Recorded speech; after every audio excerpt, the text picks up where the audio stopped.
আল্লাহর ব্যাপারে নিরাশ হবেন না, তার দয়ার প্রতি আশা হারাবেন না।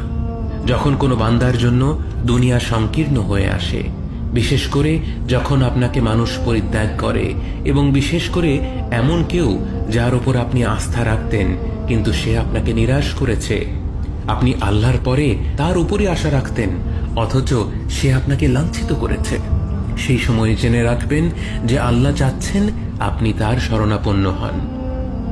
এই পৃথিবীর সবচেয়ে সুখী মানুষ হচ্ছে সে যে আল্লাহর দিকে তার মুখ ফেরায়।